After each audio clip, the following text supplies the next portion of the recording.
Welcome back. I'd like to call the Consumer Advisory Board meeting back to order. The second half of our meeting will focus on technology and its implications for consumer access to financial services and consumer engagement. We'll hear from the CAB about some ways which consumers can use mobile technologies to access financial services, emerging trends in mobile and other technologies that can help enhance access for vulnerable populations, and how the CFPB can use social media to create an interactive relationship with American consumers. Our first discussion this afternoon will be led by Daniel Dodd Ramirez, the Assistant Director of the Office of Financial Empowerment. Daniel, thank you. Good afternoon, everyone. Delighted to be here talking about access and increasing access through technology. And today we are going to talk about mobile, and especially as it pertains to low-income and economically vulnerable consumers. So I'm just going to go ahead and get underway and start to move us through this presentation, this brief presentation, and looking forward to a very robust discussion afterwards.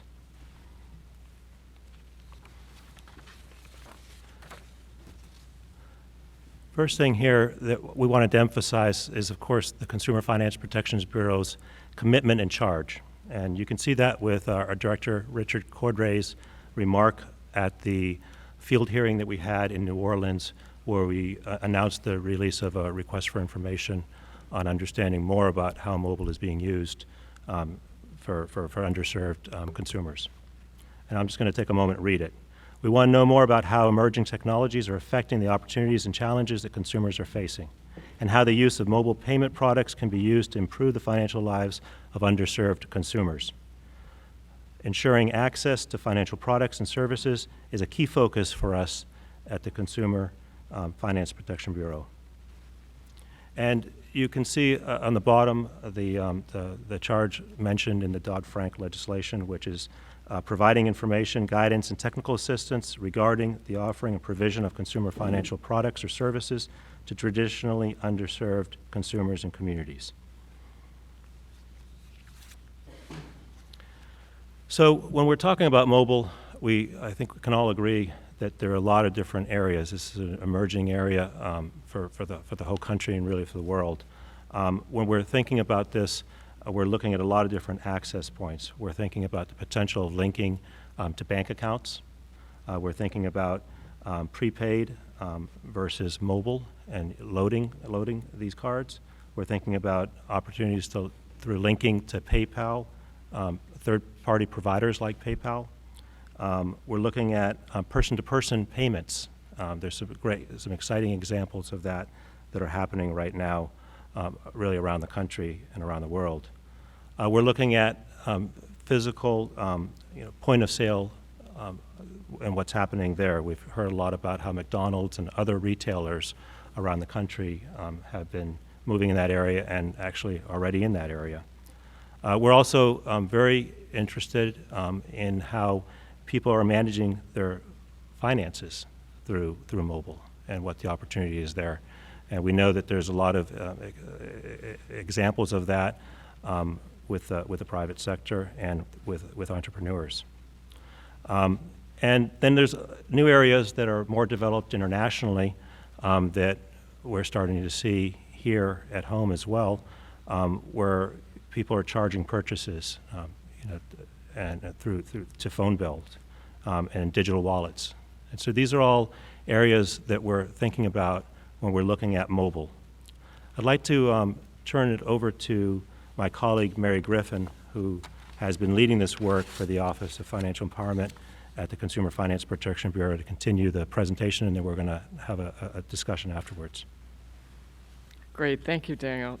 This is such a great topic and so timely, as so many more people are using mobile phones to access their financial services.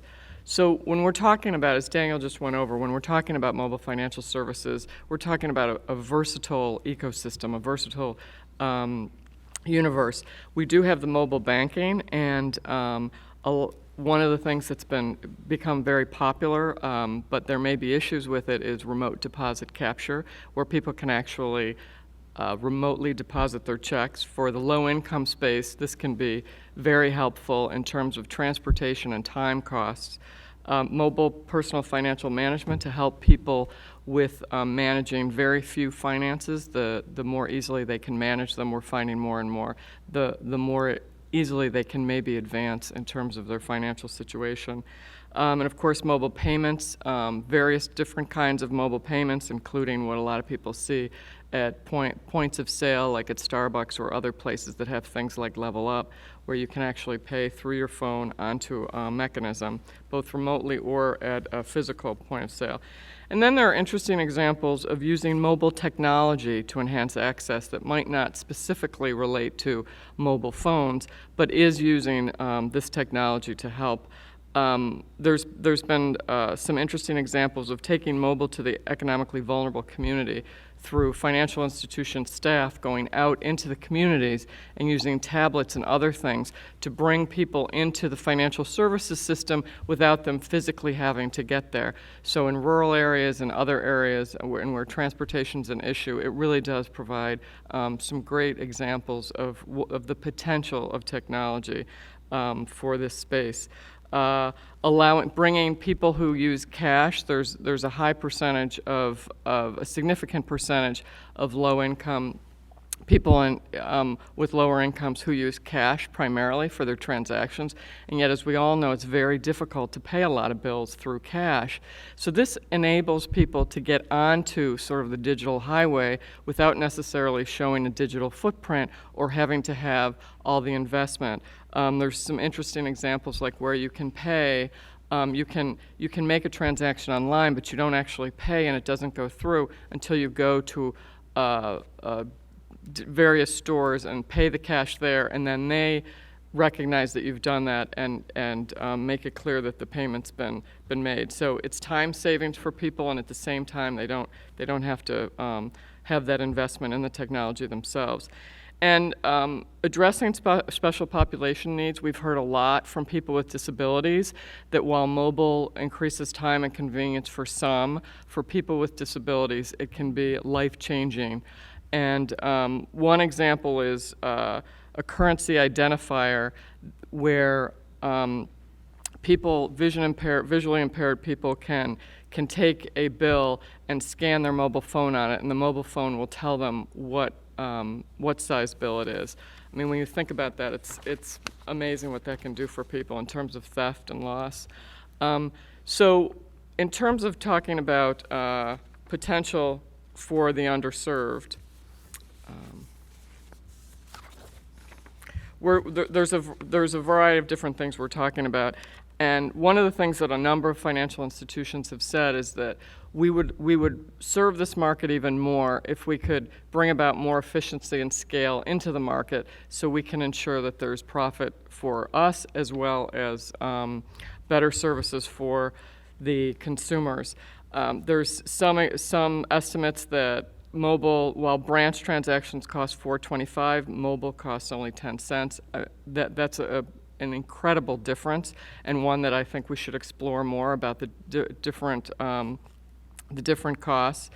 It gives where people have physically or otherwise not been able to access services. It brings a whole world of services to people through mobile technology. And it's also a way to educate consumers. There's been a lot of very interesting work done just with flip phones in terms of, in the international space, about conducting a complete financial education course over the phone via texting. And the results have been pretty remarkable in terms of being able to raise financial literacy. So why are we even talking about mobile in this market? Well, the reason is that smartphone use is on the increase, and there's significant use in the low-income population. And for many as 45% of low-income consumers, smartphones are the primary way they access internet and access online. While many of us are lucky to have 1, 2, 3 computers, or our children have computers, we have to always be cognizant of the fact that many people cannot afford their own computers or online access at home, and they rely on the smartphones for a host of services online. There is, mobile banking is on the rise, 74,000 customers a day in 2013. I mean, this is a pretty phenomenal increase. And when you think about how many people mobile can reach, it really can be a game changer. On the other hand, there are many, many barriers and risks to it that we've always got to be cognizant about. In June, we issued in order to get more information about the opportunities, risks, barriers, and challenges, we issued a request for information that was due yesterday, actually, and we've received a number of comments, and I think that from what it looks like, they're very thoughtful comments from industry and consumer groups and providers. So we're very excited about it. And our areas of inquiry were what opportunities, particularly with economically vulnerable and low-income consumers, and what barriers do we find, both regulatory or physical or other barriers, in order to get that mobile technology out there, and then potential consumer protection issues that are involved in this space, in this mobile space. So with that, I think we'd want to open it up for discussion. And Daniel? Yeah. Thanks. So we have some questions prepared, but of course, I don't know how you'd like to proceed. If you'd like to open up the floor first for general comments, and then. And thank you. That's fascinating information. It's particularly interesting to me. I live in a region that, as I mentioned earlier, has a high concentration of unbanked and underbanked people. At the same time, the Centers for Disease Control says that Mississippi and Arkansas has the second and third most higher percentage of wireless-only households in the nation. 49% of the households in Arkansas and Mississippi only have a wireless phone. So clearly wireless is coming, it's here, mobile technology is here, and I think it's commendable that the Bureau is looking at it. I think it would be irresponsible if we didn't. Fortunately, we have some experts on this committee, on this board, who can enlighten us even further. Steve, financial services we've been talking about, relates to technology, talks about both access to financial services and also personal financial management. From where you sit, can you talk a little bit about what you're seeing in this space? Sure. So I look at this as, from a personal financial management perspective specifically, as PFM 3.0, and I'm pretty excited about it. So when I say 3.0, 1.0 was back in the 80s, and that was how do we just take checkbooks and we move them onto our early stage computers at that stage, personal computers. And they mushroomed, and they became pretty big, time-consuming products to track a whole host of things around your finances. 2.0 came in the early and mid-2000s when we moved to like more SaaS-based models. And the great thing about that was you had access to data, so you didn't have to do a lot of the work yourself. They were free, so you didn't have to pay for the services. And they started to give you insights based off of all that data. So you didn't have to know what to do with the data. It started to help you know. But still, we're really big, bulky services, and you had to spend a lot of time and energy. I see 3.0 as still being in its somewhat nascent stages, and it's really built off of the data access that we have today and the mobile access. And there's recency and relevancy around it. And, again, very early stages, early on adoption, so there's not a huge amount of success stories, but I think two things that kind of jumped out at me in terms of what we're talking about today. One is real-time money management. So get yourself out of this whole picture of managing your complete financial life and just understanding when you're walking in and you're buying something, do you have enough money to spend on this product today to meet your goals for that month? Pretty simple and straightforward. It's nothing more than that. And the data's not perfect on this stuff yet to get you 100%, but we're getting there. And I think it's tools and interactions like that that are going to start changing the game.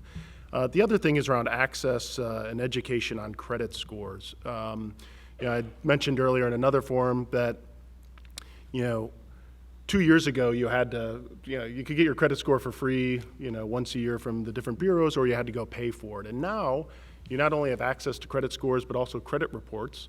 They're on your mobile device, and they actually come with tools that talk to you about how you can improve your credit score. And if you're sitting on a bus and you have 3 minutes, once a month you'll engage in that. And you'll see, how did my credit score go up this month? And what can I do better? So I think those are two examples of how things are changing. Again, very early stage, but I see a lot of opportunity. Jim Van Dyke, your organization, where's Jim? There he is. Jim, you produced, and we talked a little bit about this, some of the research that you've generated in this space, particularly around consumer utilization of technologies. Is there information that you can share with us? Certainly, yeah. Hi, Jim Van Dyke. If you look at the most significant everyday financial activities for most people in the U.S., like receiving financial alerts, monitoring balances and transfers, depositing funds, spending and budgeting, reviewing statement of bills and paying bills, most of the underserved, those are all growing rapidly in terms of mobile availability, and at the larger half of U.S. institutions, they're growing in availability and uptake. So that's all good news. And if you take the underserved population and you divide it into two groups, 25% of the U.S. is in what we would call underbanked, and 1 out of 5 of those people in that quarter are in what we'd call unbanked. They have no financial services relationships, but 4/5 use alternative financial services products. There's real good news in terms of mobile financial services usage among the underbanked. They, at a rate of about 1.5 to 2x that of all other U.S. consumers, underbanked people have already figured out how convenient and safe and all that mobile is. And I think it helps underserved people in a lot of unique ways. It's always on, real time, and all that. And actually can make you safer when you look at the pattern of identity theft if used in the right way. The story is not so good with unbanked people, where they not only don't have any access to financial services by definition, they, unlike the underbanked, who have greater access to, they may not have, they have reduced access to broadband, but they have greater access to smartphones, tablets as well. Tablets are not just a luxury device. With the unbanked, it's just the opposite. They're in worsened condition. So we really have to split those two populations to be careful of improving service levels for everybody. So there's a really important opportunity, and when we look at trends in mobile like push alerts, which most people have never used, so it's probably something you're not familiar with, but the idea that information comes to you on the deck of your smartphone in a unique colored button and tells you about something important, hopefully based on a parameter you've set. That's just beginning to be rolled out with the biggest banks, and that can help people who live right on the edge of financial solvency. And we need financial providers, whether they're traditional or alternative, to really tap into the unique aspects of how, especially how underserved people adopt. Many people often think, well, if we're going to be a leader, or at least at parity in mobile financial services, we should go iPhone first and Android second. It's absolutely the opposite of what you should do if you're aiming at the underserved. You should be on Android first and Apple second. So many people to make sure they take a factual look based on being clear in their target, and in order to make sure this really equips underserved people and strengthens the financial system. Thank you. Daniel and Mary, I want to make sure that we are advising you and answering the questions that, as we can, that help you the most. Great. What questions do you have Right. that we might address? Well, we've been talking a lot about the benefits. We are interested in also understanding more about potential risks, especially for low-income consumers. And so I'll just put that out there if anyone has any comments they'd like to. Yes. Oh, let's see, that's not on. There, now it's on.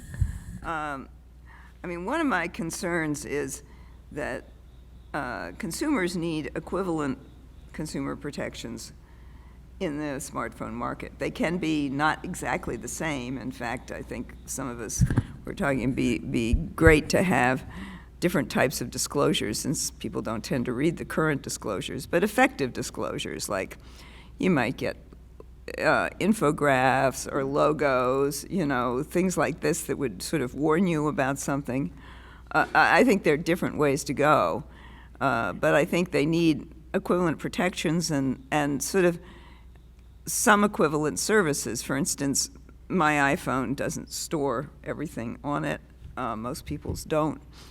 If, for instance, I need to prove to somebody that I've paid the bill, how am I going to do that? Will I have access to some information or something where I can, show them, yes, I did pay your bill. Here, my bank says I paid your bill.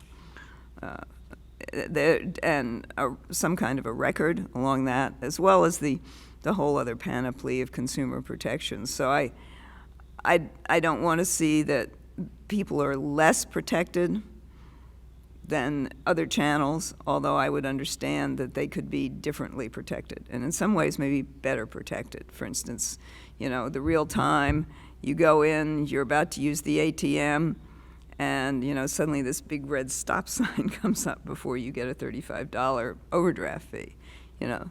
There are ways this can be done, but I think we have to presume that you're going to find a way of having consumer protections that are equivalent and to what financial institutions have now. Frankly, the telecom industry tends to have lesser protections than the financial industries. So I wouldn't, want their, we don't want to go for the least common denominator there. Thank you.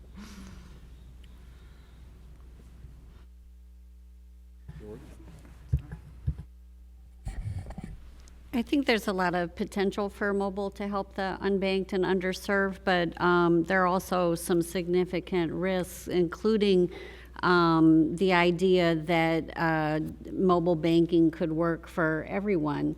Some of the points raised in the FDIC white paper, for example, were about the fact that many low-income people who rent either have to pay by cash or by money order, and their landlords do not accept mobile payments. So that's a basic thing they have to pay every month that this doesn't solve.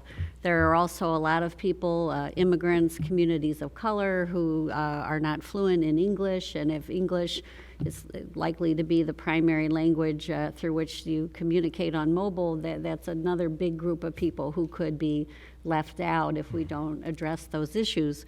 Another issue, and mentioned in the FDIC report, is the fact that for people who haven't been in the mainstream banking system and need more help, having a human being to talk to, like a bank teller or somebody at their credit union, can be very important, or having a trusted community-based organization be that intermediary that the bank or credit union partners with. We don't want to lose those relationships and opportunities to help bring people in, and then maybe down the road they can function in a mobile-only or mostly mobile environment. But if we're really talking about financial inclusion and bringing in the most excluded people, I don't think it makes sense to rely on mobile as the answer right now. I think it's mobile plus all those other things.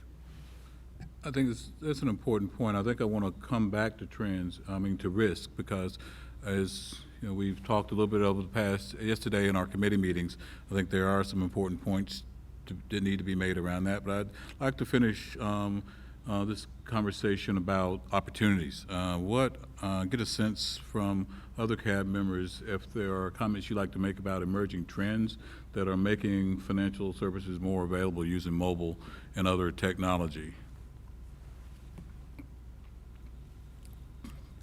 Sure. Josh? I think in these things it's always important to look at where the puck is going, not where it is. So if you think about the penetration of smartphones and broadband today, well, not everyone is using a smartphone today. It's hard to buy a dumb phone. So if you think about the replacement cycles, even as soon as 3 years from now, I would imagine a pretty big sea change in the percentage of the population that has smartphones. We've also talked about how it's economically sensible to get a smartphone if you don't have very much money. It may be a lot less sensible to be paying broadband internet at the home or to pay for a fixed line phone. It would be very sensible. The first thing you'd prioritize is a smartphone. So the idea that a high percentage of the population, maybe not everyone, but a high percentage of the population will have access to a smartphone connected to broadband internet access in a relatively short period of time, I think is pretty likely. And then, I think we are appropriately thinking about the upsides and the downsides. We tend to think because it's cheaper, it must be worse. And I'm not sure that's always true. And some of the things that we see with mobile banking, you don't need to have branches, and that takes a lot of cost out of the system and allows you to provide access to a whole lot more people. But when you think about access, even beyond the number of people who can get it, for many Americans, visiting a branch is a luxury. And branches tend to be open during business hours, and if you're working for a living and earning a wage hourly, the idea that you're going to take a few hours off to go stand in line and go to the branch is something not everyone would want to pay a lot of money for the privilege of doing. The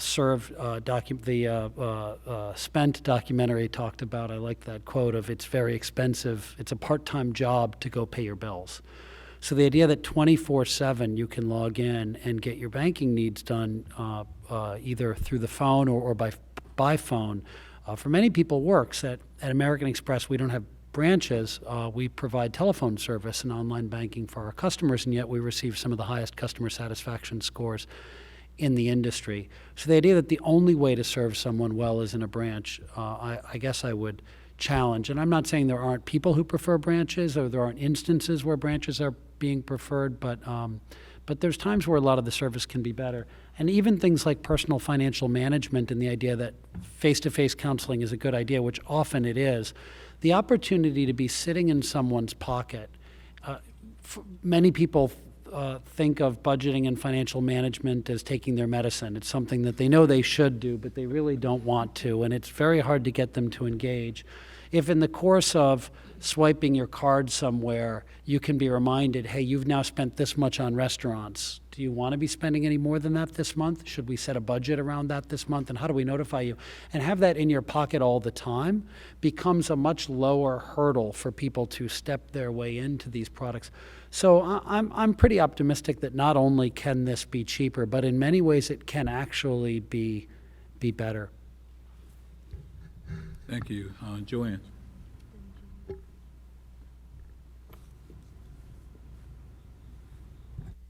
Thanks. I think it's great that we're having this forum the same week that the iPhone 6 launched with its mobile wallet. The iPhone and the financial crisis came to us in the same year in 2007, and in the financial and financial regulatory world, we've been pretty consumed by the aftermath of the crisis and cleaning up all those problems and a lot of looking backward. And at the very same time, we've had this tremendous change, even bigger set of changes and challenges potentially arriving through technology and innovation and other changes that are underway in the market. And I do think it's really important. I know you said, Bill, you want to talk as we go along about the downside, but the upside opportunity of this, I think it's that we are in a moment that is the most promising in our lifetimes, probably ever, to do a really better job of helping people live their financial lives in a healthy way. And it's because we're taking cost out of the delivery through things like mobile, and because we are creating forms of access that many more people can use and use comfortably than was the case in the past, and because something like mobile payments capability, as people are saying here, is going to be interwoven with all kinds of new capabilities to manage your money. And people are working on this. I mean, it's, believe it or not, just brace yourselves, it's going to even be fun, not just not eating your spinach. I mean, people are working on ways to create, contests and sweepstakes kinds of incentives to save more of your money. Now, you have to look at how they're going to make their money. What are those business models? There's going to be lots of exploitation and risk of harm to the consumer. But for the first time ever, it's going to be vastly more possible to get people empowered, to manage their money and interested and engaged actively in doing it. And that's going to reach far, far more of the population than anything we've ever seen before. And the iPhone may turn it over, because if we talk about the fact that we're not yet seeing what we'd like to be seeing, but the mainstream market isn't deep in mobile yet either. But if now we have the economics around merchant adoption of the point of sale terminals, everything may start to move faster, and the regulatory challenges are going to be tremendous. Jane, then Jennifer. So given my prior career at Walmart Financial Services, I usually start with how it affects the underserved. So I'll start there, but then I want to go to the top end. I do think that mobile is the key to the underserved access. And we talked a little earlier about countries like Kenya. We talked about disruptive technologies, so I won't go back over all that. But I think because of what Mary said about the cost, that this is the way that the underserved, those with, let's also call them just the lower mass market, can be served in a very effective way. But let me also skip all the way to the big banks, because I actually, believe it or not, I was once a chairman of a bank at Sears. Everybody thinks I'm the unbanked person, but I was a chairman of a bank with $25 billion, so I like banks. But I've been consulting to one of the top 5, one of the top regionals, and my belief is if they don't embrace this with the information that can connect with this, they're going to disintermediate themselves, because they are going to be the commodity DDA, and they're not going to have, kind of like Mint taught us, Steve, that you can put this together and get a picture. And I think the funny thing is, I think we all have this view, including me at times, of that the banks control all the financial services. Well, they kind of gave away credit cards a little while ago. They gave away mortgages a little while ago. They gave investments away a little while ago. To really, I think, be what they want to be in the future and have this relationship, they need to bring that back, or they're going to be the commodity element with the DDA, and all these other innovators are going to figure out how it's kind of like the old baseball bat thing, or the old, what homepage did you go to, Yahoo or Google?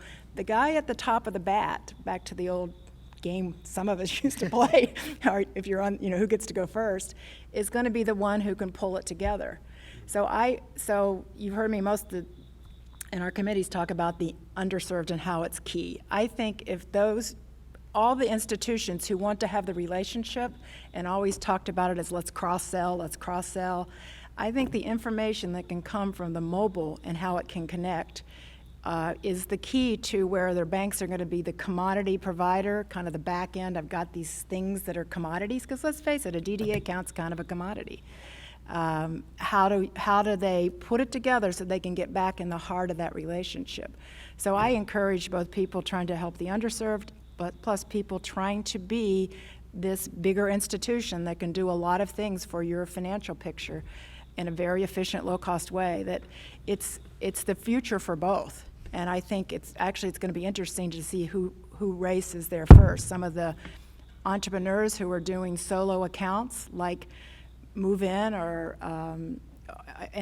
even what Amex is doing with Serve. I think we kind of think, yeah, but that's not in the banking system. One, they're banked, and two, a lot of this is different providers anyway, and so the winner in financial institution is going to be able to put that all together, and this device is really important to that.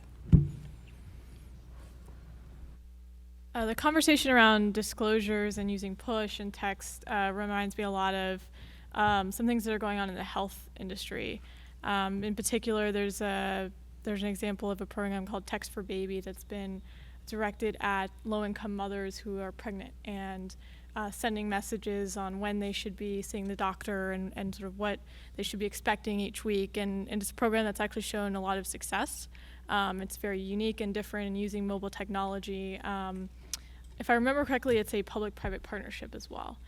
So it comes to mind that there are other industries going through the same things right now that we could potentially learn from in terms of how they've captured this technology and used it to inform behavior. Yeah, the interesting thing here is that this raises so many broad issues that we're not yet in a position to know the answers to. One of the things that we find ourselves talking a fair amount about is whether the mobile products and some of the products for the unbanked, which I would also include prepaid within that, distinct from mobile, but certainly a product that for the underserved, whether those are going to likely be a bridge to the banking system. And for some people, it likely will be, and that may be a good answer. It feels likely at this point for many people it may not end up being that, and therefore you have to begin to compare how do those products work on their own as compared to the banking system, and what is the comparison of that as an alternative product if it doesn't turn out to be a bridge. And what we've seen here is that the price of these products may be considerably lower. That's a plus. It may be that the benefits of the products are also lower. A lot of talk about what it means to lose the relationship with a bank, in particular being able to sit down and talk to someone. But I think we've seen today that on the benefit side has to also be calculated the convenience factor. It's not so easy to take the time to go in and see someone and sit down with them and get that advice face to face. It's also very costly for the provider. And if you can get real-time information through these products at your convenience as you wish it, that's certainly a plus as well. And I'm struck by something that I've heard Daniel say on other occasions, speaking convincingly of this. When you're thinking about the overall benefit to the consumer, understanding the financial cost is one piece. Understanding the time cost for people whose lives are busy and strapped, not just in terms of lacking money, but also in terms of lacking time, particularly if they're working a couple of jobs or they're working the kinds of jobs where the schedules are not so easily predicted that their time is easily able to, something they're easily able to organize. That convenience may weigh very heavily for people. So sort of as we think about price and also we think about benefit, we're going to have to think about money and time together, it seems to me. And that's kind of fascinating, but it raises a lot of broader issues for us to consider.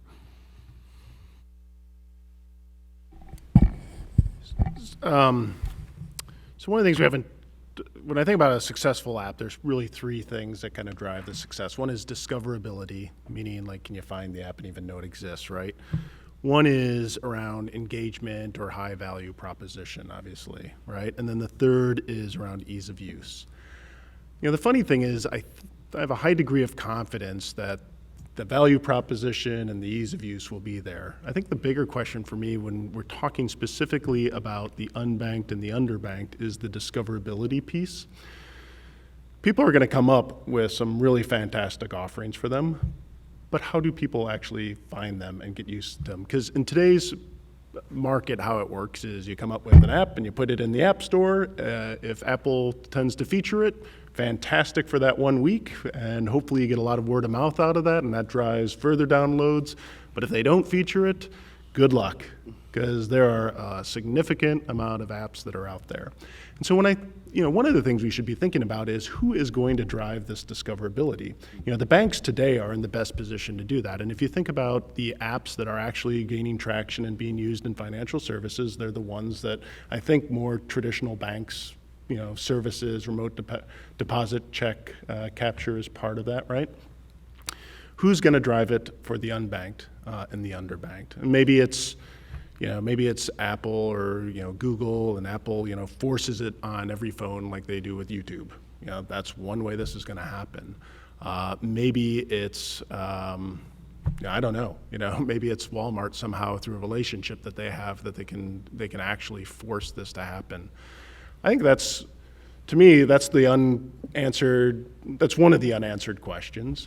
And as you're thinking about who the players are going to be, that might actually be one area that is going to kind of dominate, you know, what actually ends up getting delivered and what some of the risks are.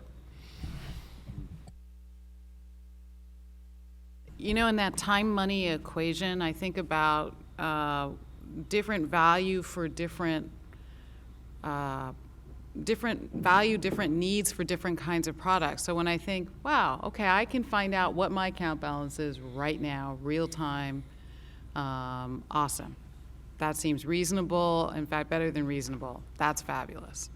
When I think, oh, I want to explore taking out a loan, then I'm thinking, no, I don't actually really want to just stare at my screen, no matter how large my handheld device may be. I want somebody to talk to me and walk me through what's actually appropriate for my situation, because it's very difficult for loans. And I was just thinking about the pros and cons, the great stuff that I've learned from my colleagues about what's going on right now, at least in the mobile or in technology in this area. And I'm thinking, yeah, that's where that relationship is really, really important. More obviously is in the loan space, because each person's situation is actually a bit unique. How my credit is going to be viewed it's going to be viewed differently by different creditors. What pricing looks like. CFPB has this great tool in the student loan space and so there may be things, and that kind of gets to that discoverability issue that you were talking about a little bit, Steve. How you, at least as to the loans piece, how do I find out what's out there? How do I find out what's available? I think about our student loan discussion when Jen was presenting on too, is people don't know what's available. Who is going to drive that? It seems as if some piece of the market normally, ideally, would be driving this. And so I would love that to be part of the consideration about benefits versus risks, is what am I using the technology for? For some things, seems awesome. Other things, maybe not so much, maybe not yet. Yes, Laura? One of the things that, I think about an app for a loan, and I think about when I was at the branch, who would come in. Well, those people who have great credit scores, they don't need the app. They know they're going to get the loan. It's when you start talking about a segment that knows that they've got some explaining to do.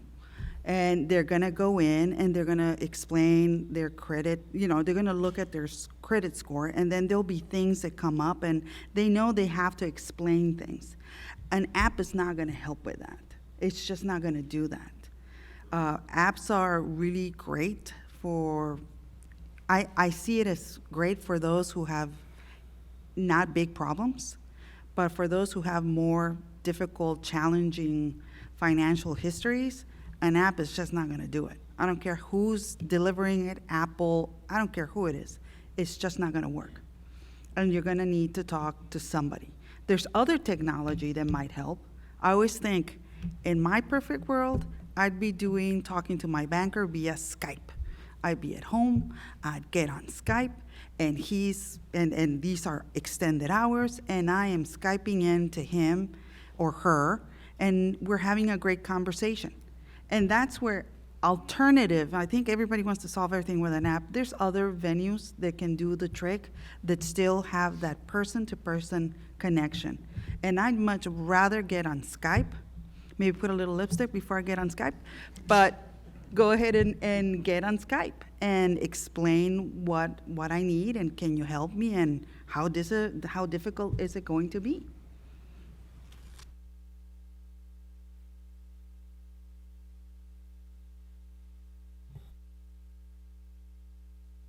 My thought on is that one of the ways we can add the most value to most of the people who are underserved and who are already have the strong uptake on mobile is really through, I broke it down to a few steps in my mind, and one is contextual information, because as you said, there's no way you'll solve a significant problem, both for an underserved person as well as a well-served person. It's just not what it's designed for. But one way you can defray a lot of the burden is by putting key information around, bite sizes at the point of the transaction or the inquiry, and that changes the whole disclosure discussion about what information do people need? Do they need it every single time?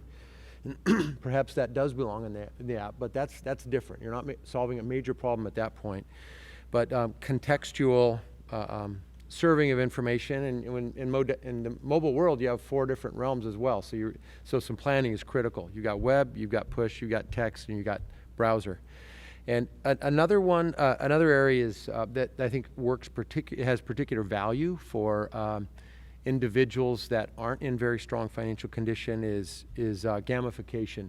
It's a term that sometimes just gets viewed as some sexy thing that maybe just be for fun or for marketing.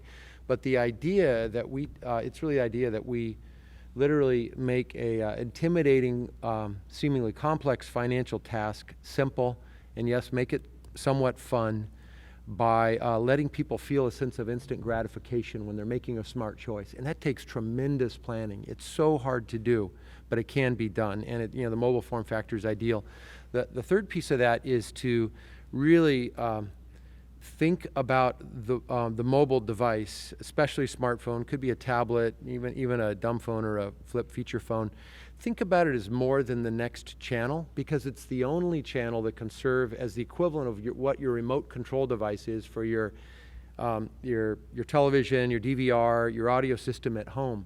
It's not just another channel, it's the channel that in the future, I believe, will control every other channel. So branches aren't going to go away, or if they are, we can't even imagine the scenario. So that's, we should probably say for most people, there's always a small role for branches, call centers, online, all that. But because of the unique aspects of mobile being always on in real time, it will be the channel that, like a remote control, controls all the other ones, and that can tie together contextual information. And summing all that up, giving people control of their financial information, which is fundamentally different than how the U.S. financial system works in the custodial realm, but rather saying, what transactions do you never ever expect to use? And we're going to turn those off unless you go through a lot of authentication steps, because we're going to assume it's not you if you said no to these, or no to your child doing these via mobile, or you said, make it really hard for me because these stand in the way of me and my goals. These other ones, we're going to encourage you. And that may mean we have financial counselors meet with people once in a while, but we can afford to do that, I believe, because we'll encourage financial well-being on the part of consumers.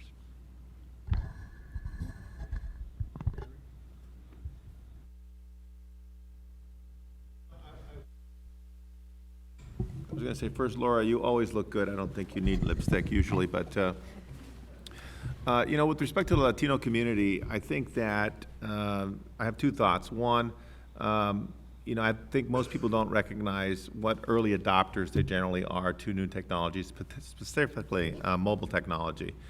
And I'm not exactly sure as to why that's the case. It may just be because they're a younger demographic. But there's certainly data out there that shows them very quick to adapt to things like social media and new technologies, and most of it is accessed on their phone, which is a big positive. So I think fundamentally, I'm very much, I'm confident, and I think I'm positive in general about this trend. The only caveat I would say would be along the lines that was mentioned earlier, and that is when it comes to negotiating financial services, I think Latinos are less likely to want to do that online or via telephone. I think more than likely, and there's a lot of data that supports this, they prefer to have those types of conversations in a face-to-face environment. Maybe Skype, because I don't really know how that kind of adoption is playing out within the Latino community, would work, but I do caution a little bit that this is going to be a panacea for underserved communities, particularly the Latino community. But I do believe that fundamentally there's a lot of positives in here.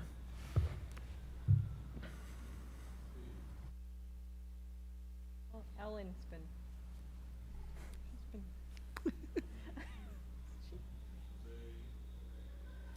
truck for you. Thank you.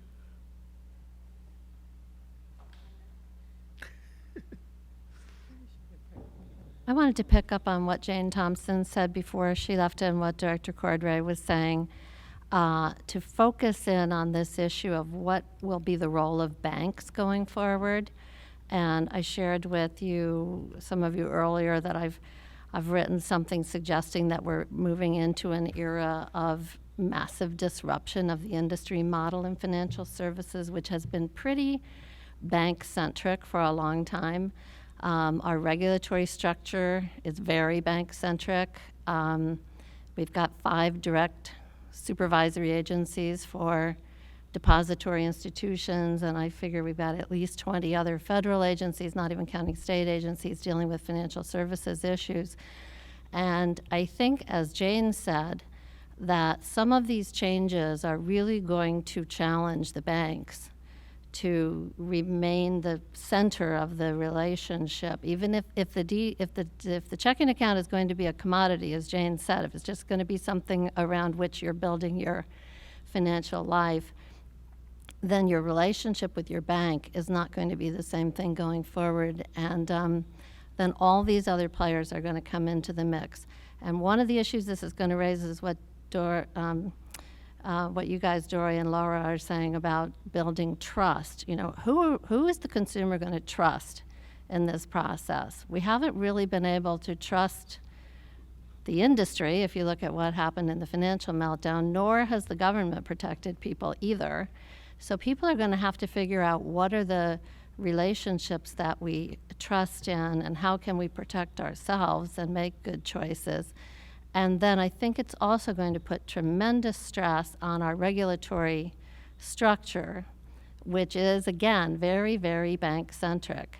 And we're going to need to find a holistic way of having our regulators be really smart about regulating innovation to encourage the good and squelch the bad, realizing that all innovation mixes good and bad together, good and bad impacts. To get good at regulating that in ways that won't just be piecemeal because an existing regulator is in charge of some little piece of it, so they're going to regulate that little piece of it. The CFPB is the closest to having that kind of broad mandate of consumer protection, but it's still just one agency in a big decentralized system of regulators. And so I think it's going to be a challenge on the industry. I think the industry is going to go through the same kind of thing that we've seen in, you know, retail stores with Amazon or publishing or music, all these other industries that have been profoundly disrupted by technology. But this industry has more regulatory machinery around it and more at stake for the consumer than most of these other areas we think about. And a really wise regulatory process is really going to be critical to it.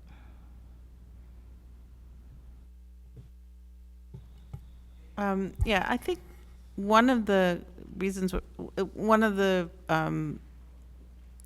hallmarks of this conversation, like a lot of conversations about mobile, is not being entirely clear about whether we're talking about a device or a functionality or an account.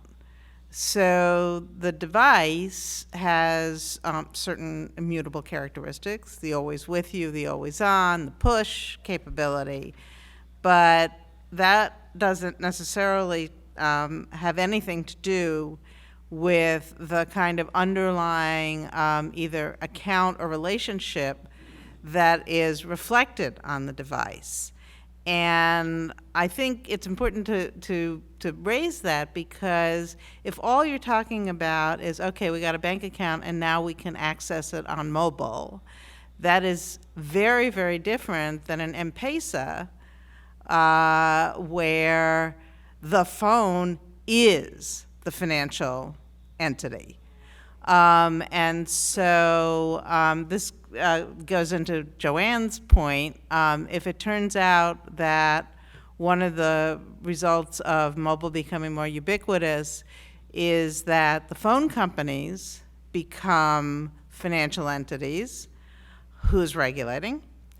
If Apple becomes a financial entity, who's regulating? I mean, the iPhone 6 right now, iTunes is not the finance system behind it, and Apple says they're not going to do that, but there's no particular reason why not. So I think it's really, really important to distinguish between the characteristics, and I think almost entirely leaving aside the sort of single point of failure and potential security issues around that are related to the device, from who is creating what kinds of products and services that are delivered through the device.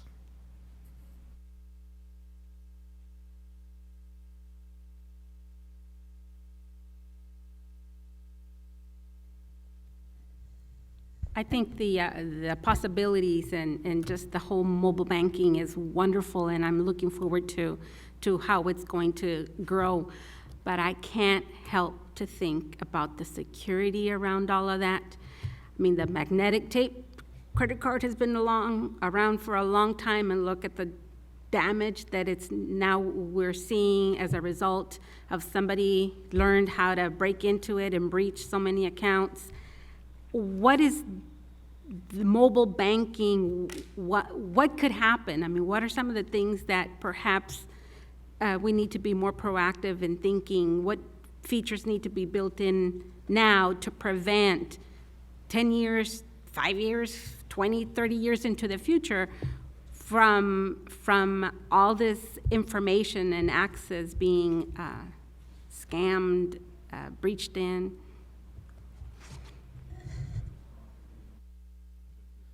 Sort of the famous response, I can't remember which 1930s public enemy said when they asked him, why do you rob banks? He said, because that's where the money is.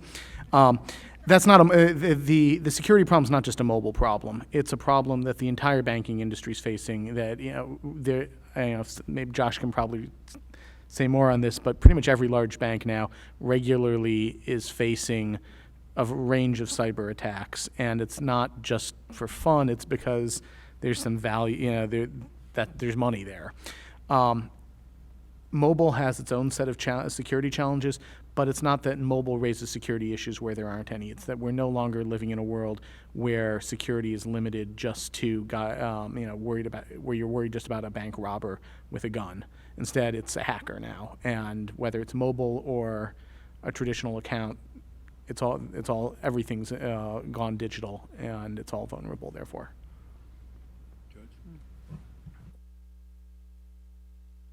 So all these discussions swirl around me, and I just see the universe differently as it comes through the court portal. And so just seeing a variety of people as self-represented litigants and those who have counsel, I see a full repertoire of just communicating effectively. And I cannot tell you how many times I have an attorney come to me to say, he didn't have a cell phone, so I couldn't even get a hold of him for a hearing, which could mean a lot. So the backdrop to all of this is we can have the mechanism and go through it. It's here to stay. We'll get it. We're like the segue of what? When we went from horses to cars and all the telephone, and we're the bridge. We're the bridge to this whole new world, and it's here. But I think the sociability, the social mores, the people we're trying to reach has got to be identified. So you can't be making the transactions, or so you have to make a payment by a date. If the cell phone has to be shared in your household is the only mechanism, because someone else has to take it to work for them to find out if they can pick up their kid or something like that.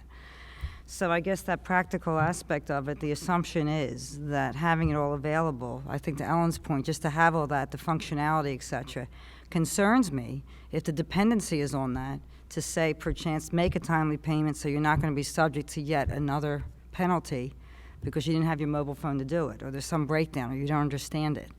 So I guess that's all bridge of education, but you can't, in understanding it, a lot of it is still cash to cash in these communities, and it is all about the face-to-face. I call it the George Bailey theory of life, where that George Bailey knew the people in his community when in It's a Wonderful Life. That still exists, and it will forever exist because we're all social beings. Don't forget it. It will be there, I think. But I am concerned just about the assumption that people will always be abiding by it. It's not only 14-year-old girls carrying them around all the time, walking on the streets of New York. So that's my point. I think as we've had this conversation, it seems like there's a bit of an assumption of inevitability that mobile is coming. But I'm curious, what are some of the barriers that institutions may be considering that would prevent it from getting to scale? The regulatory issues, Patty? Well, I don't want to, not from an institutional perspective, but from a consumer perspective. It's interesting. If you had heard me earlier, you probably think I'm anti-mobile. And as I'm staring at the 8 buckets up there, I've done 7 of the 8 buckets. And I love when things go wrong when I do things like this, and that's why I always test and try things. So charges to phone bill, Ellen makes a great point. I put something on my phone bill.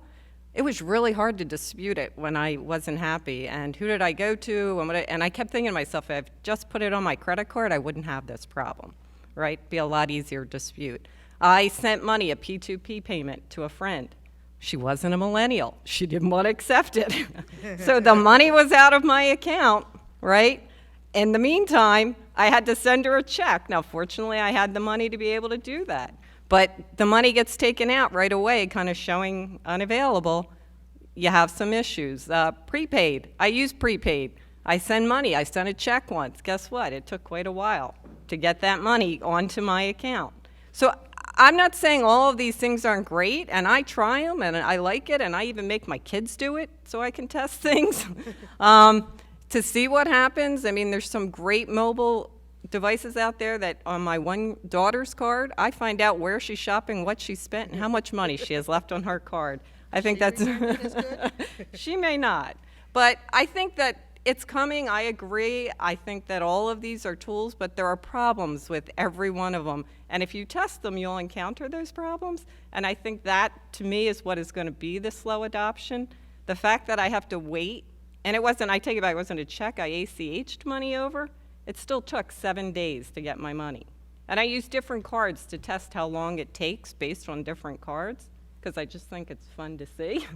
And I think that that's another factor. That will determine, I think, certain people, how long it takes to get your money if you send it via ACH. So I think that's where my trepidation comes. They're also new, and I think we're all going to have to go through these things and find the glitches.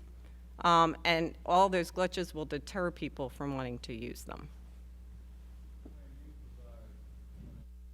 With advice on regulatory compliance issues, are there barriers that you think may limit their embracing? Yeah, you know, it's interesting. I'm hearing all these conversations. I'm looking at this PowerPoint slide, and you know, I talk about ecosystem, and I think it's really important that we focus on this, especially in the mobile space, because we're sitting here talking about all the ways that we want to reach consumers. I think Ellen had spoken before. It's all about putting in.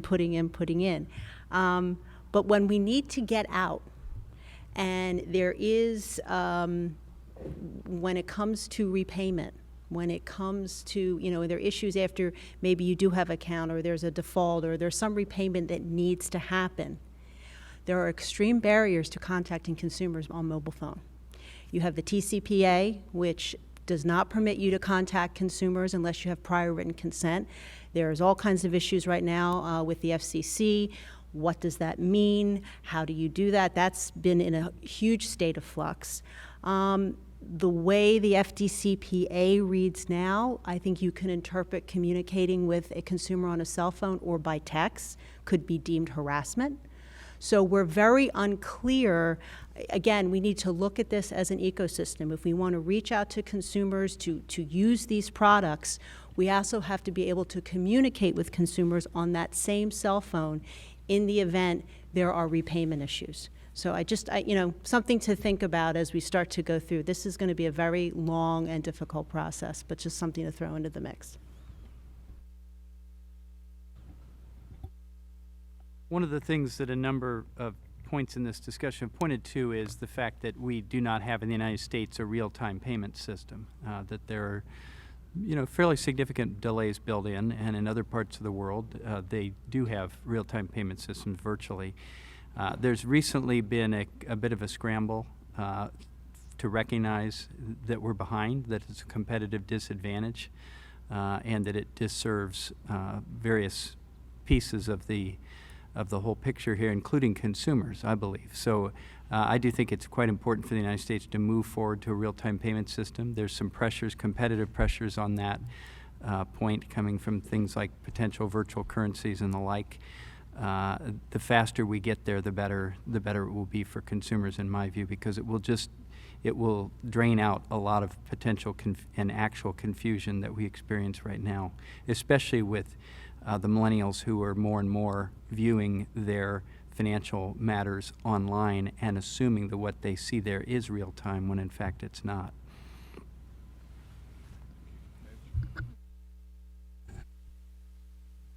I appreciated your point, Joanne, and I was thinking, okay, and then there's the flip side of that, but coin also is, I'm trying to get a problem solved, and I can only do it over the phone, which weaves my way back to that issue of access. I think, Jim, you said, I won't even attribute it at this point. I don't remember who was talking about, but several people talked about the issue of access to branches and some sort of a presumption that maybe there would at least be still some branches around. Well, that ain't happened in some neighborhoods, in some cities. They pulled out, they left, they stayed gone. When they would be mainstream financial institutions. And so I'm concerned about entities perhaps offering mobile as a substitute for proper service, full service to LMI communities. A combination of mobile, I think from what I'm hearing, mobile and true branch access in neighborhoods sounds like it could be fabulous. Jane was talking earlier about a notion of a support system in person. That could be fabulous. On the mortgage servicing side, I think about the excruciating pain that people have been going through, only being able to deal over the phone to try to get their on-time payments credited, much less if they're trying to get help if they're in default. And the quantity of misinformation and people going into branches. We have problems with people going into branches to make payments on their mortgage that do not get credited because there's such a disconnect between actually the branch also, that's perhaps a separate issue, but I guess that's what's related to me is as the problem-solving piece. We get excited about access and fabulous ideas about access and new access, and I don't want to squelch those, but I do want to note, let's think about the back end too. What if things go wrong? Because we know they're going to go wrong, because they do. They just do, even when there's no ill intent. And how do you fix those problems? So.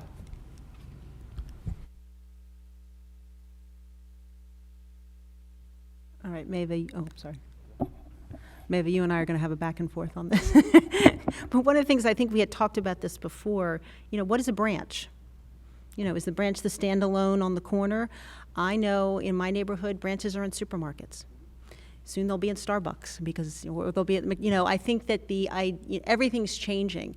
And so the idea of the standalone branch building, you drive up, is kind of going away. It's we're multitasking. So I think that there are ways, to your point, there is this desire to, when I have a problem, where can I go? And for a lot of people, large segment of the population, that is hugely important. But I think that the innovation is that there will be new and better ways of which people can go to solve a problem. I hope that is, what can happen.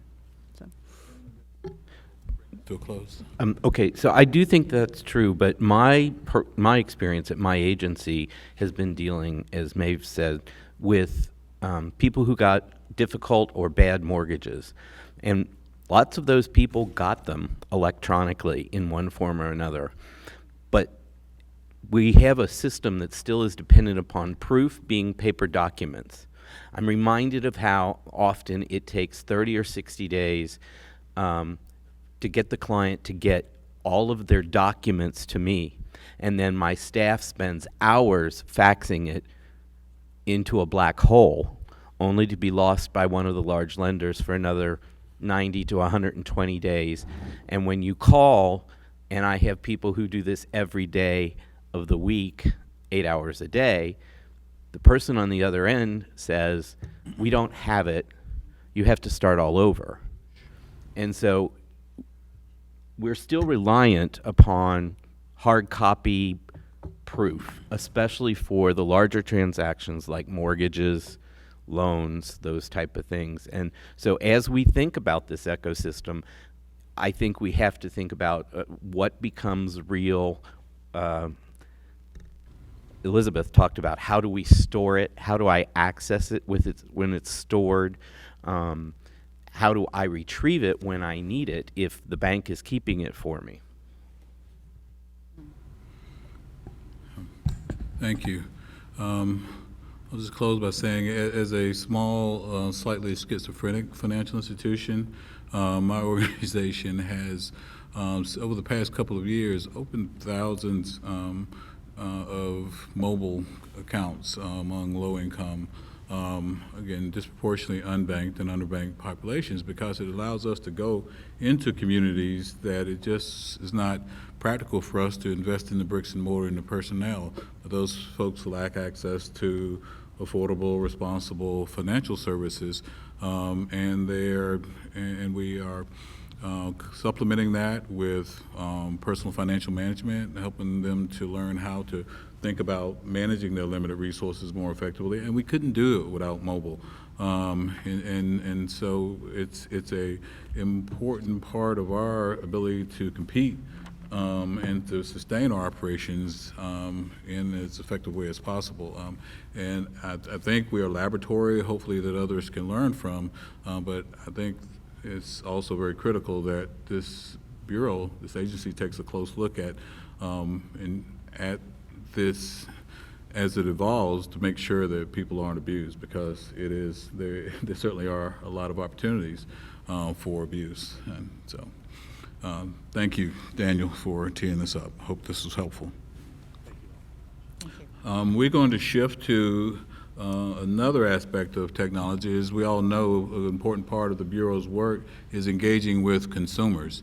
And again, one of the ubiquitous elements of our society is social media technology. And so we want to hear from the Deputy Assistant Director of Consumer Engagement, Dan Munns, and Consumer Response Product Section Chief, Lisa LaRoche, who will guide us through a discussion about technology from a different perspective.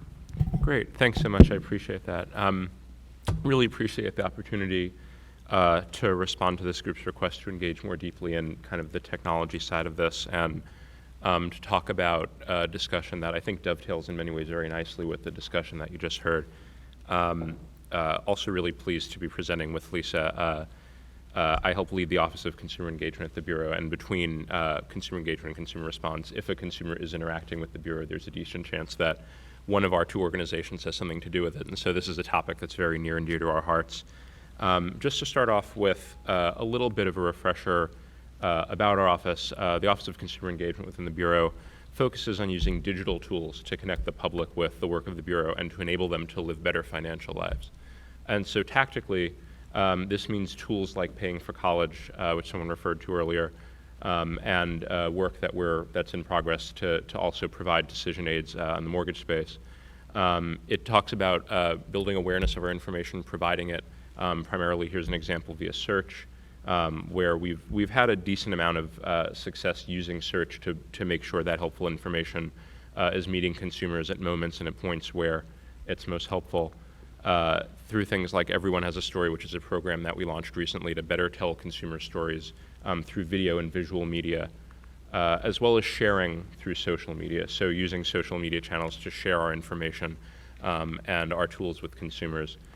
We've also increasingly had success engaging to actually create customer experience. This is a great recent example of our Twitter account responding to someone online who had a question, I believe, about good faith estimates, and the response was someone saying, "Wow, you're sure you're a government agency?"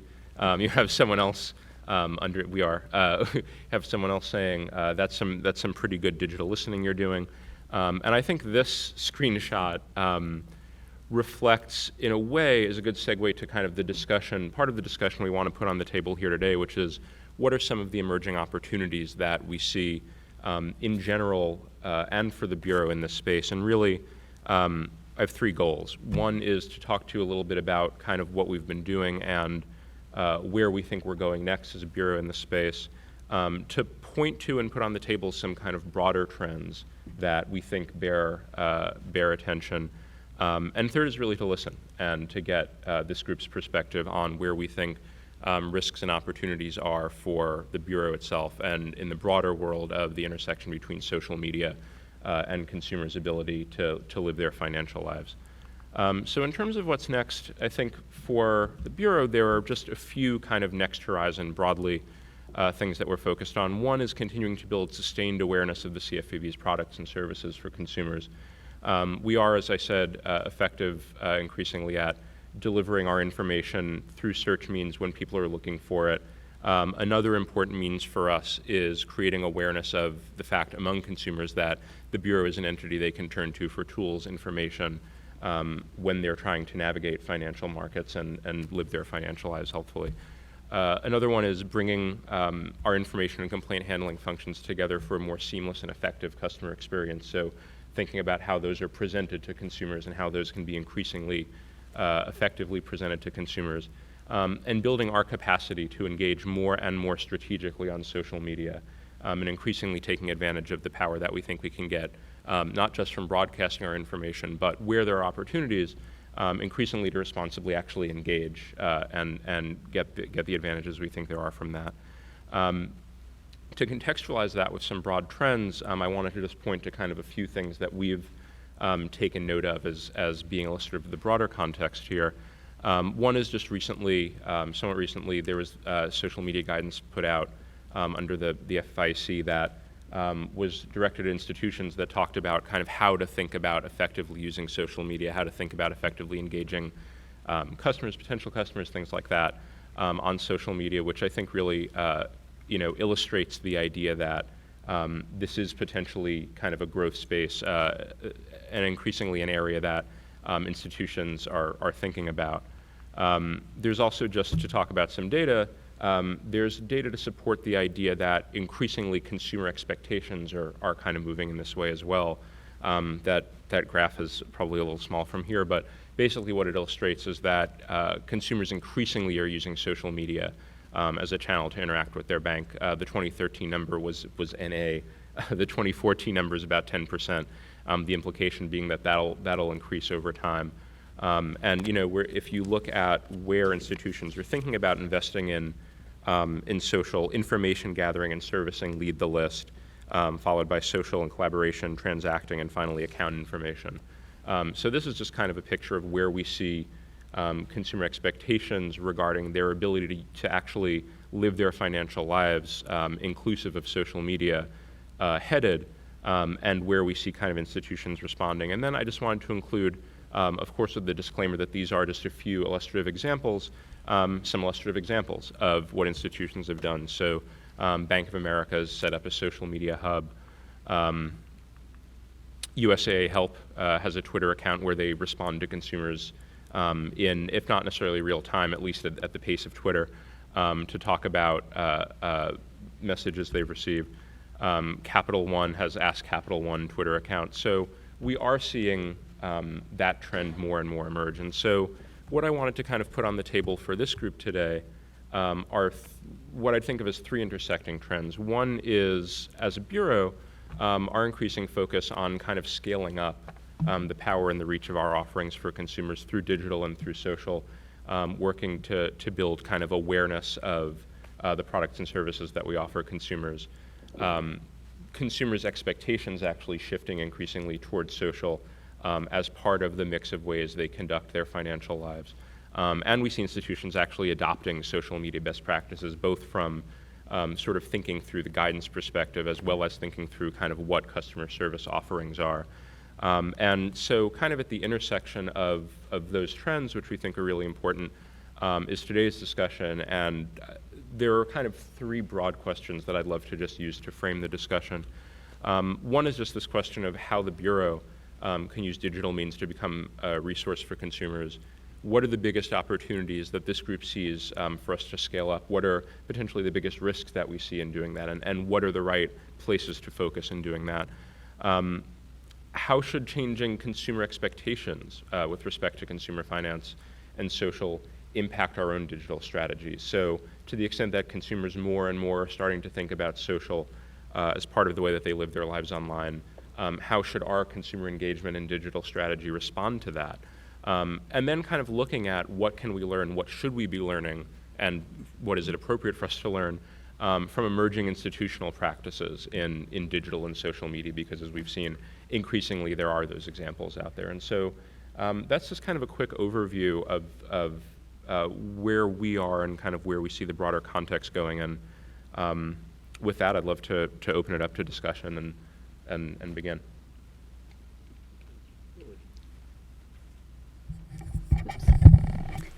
Hi, I gave this a little bit of thought, so I just want to throw out some ideas for consideration. I read some of the background papers on branding, and I thought there were some interesting ideas from the private sector there that maybe the Bureau could pick up on.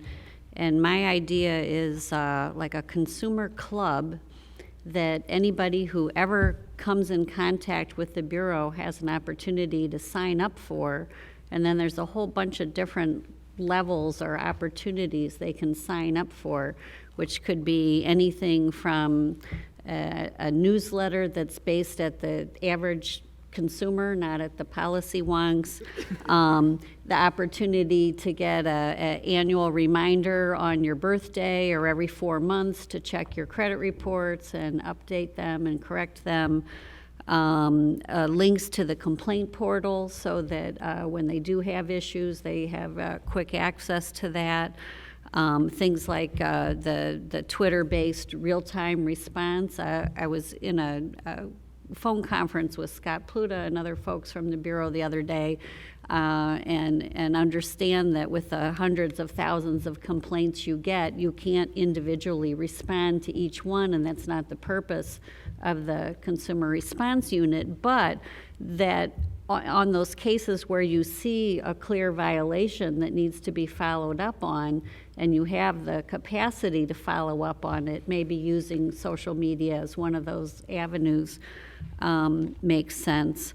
And there could be all kinds of different information that you put out in addition to a more formal-looking newsletter. It could be those financial education tools. It could be those video clips from stories. It could be other kinds of budgeting reminders.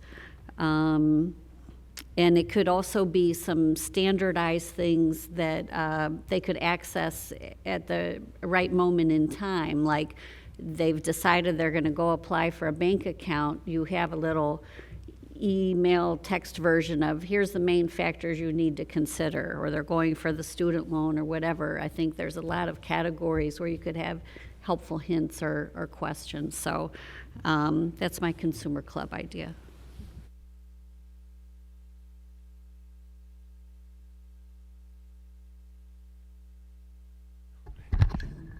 Hi, this is Jim Van Dyke. So one of my thoughts when you're talking about tracking and collecting data, as I understand it, by social channels, you're talking about consumers who by definition are digital, digitally active consumers.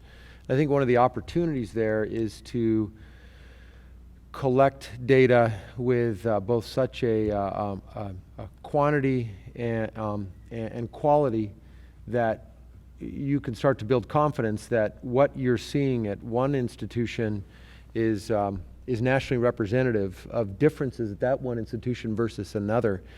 And there's a lot of this kind of information out there, but you're looking at collecting it directly, which is great. And I think the opportunity that could lead to is if you collect enough of it, and not just complaints, but also the compliments. What do people love? And if people are with an institution, there's probably some things they really like, and there are many learnings there. And in that information, which can be normalized using FDIC deposit data or all kinds of other sources to say, well, if we're getting twice as money from one source, is that because the institution's twice as large, or people are legitimately twice as unhappy or twice as happy?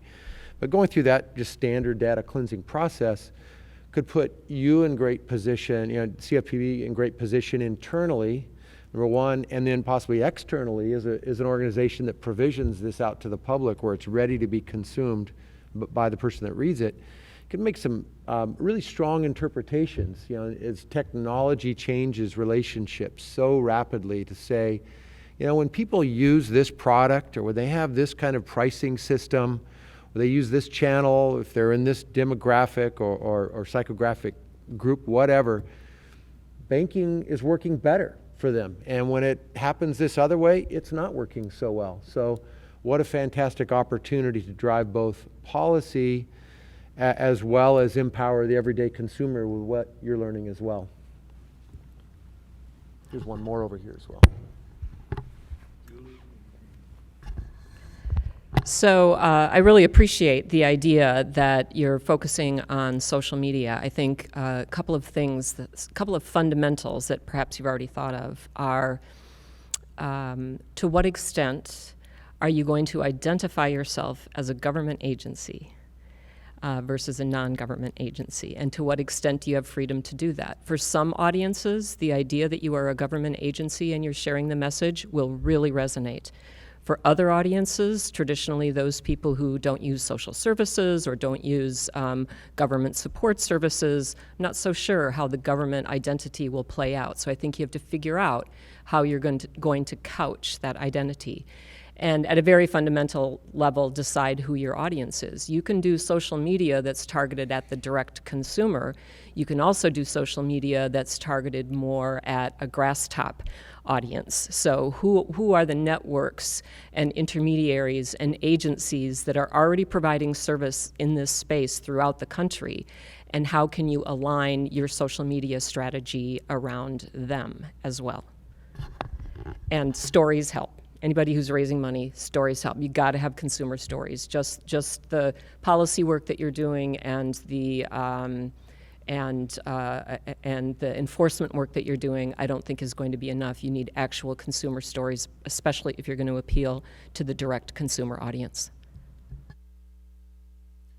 Yeah, thank you. Yeah, I really appreciate the presentation and certainly the work that the CFPB is doing, and particularly for those of us who are in the housing counseling industry. I think we really appreciate the work you did with the housing counseling entities to help us understand the rules, the new servicing rules.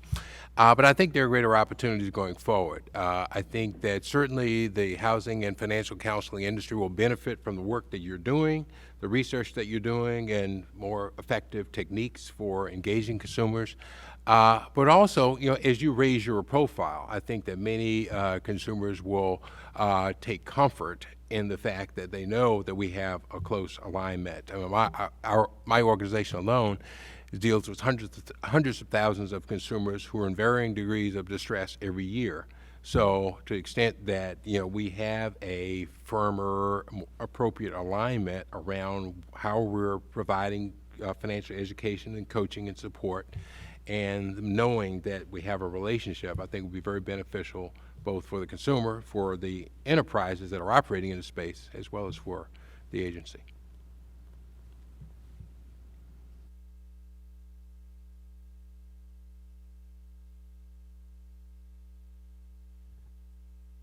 I think one of the themes that's already threading through a lot of what people are saying is to strive to be engaging and fun. I wrote a blog post this week where I said my own new motto is "Don't be boring," and I know I've said this in this group before. Where you find this stuff interesting, most people are bored to death by what we're talking about. They don't want to hear about it. So if you're going to be effective in this way, especially digitally and appealing to the people who are in that space, you have to find a way to make it entertaining, punchy, funny. I realize there's limits on what you can do as a government agency, Julie. I think your point was well taken, but it will fail. You won't optimize it unless you can find a way to be really interesting, visually storytelling the whole thing. Secondly, Steve's point, what is it that's going to make people come? Think about the draw that will get people coming to these resources. Is there some high impact thing that everybody wants? I'm not sure what that would be. But I think it's really worthy of talk. I mean, there's no lack of resources for financial consumers in this ecosystem.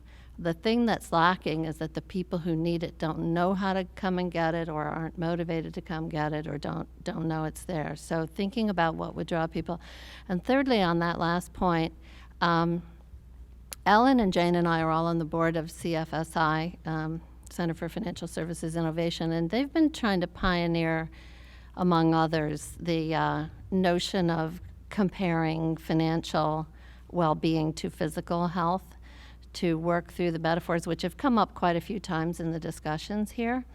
And I've heard Dan Schulman, Josh from American Express, too, talking about, might we start to benchmark financial health or wellness in the way we do medical health, so that people could know the equivalent of whether their blood pressure or their cholesterol score was within the safe zone or not.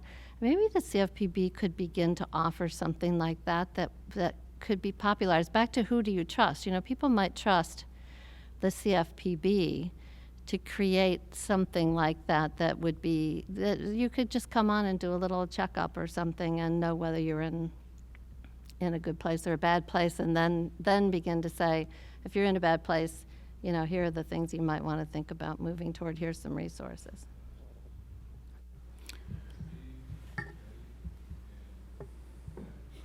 So I'm going to build a little bit off of Joanne and Jim as well. You know, the goal is to become a trusted source for consumers, and my assumption is, and this is just an assumption, but you're probably a trusted source today for a segment of consumers, and those are consumers who have complaints.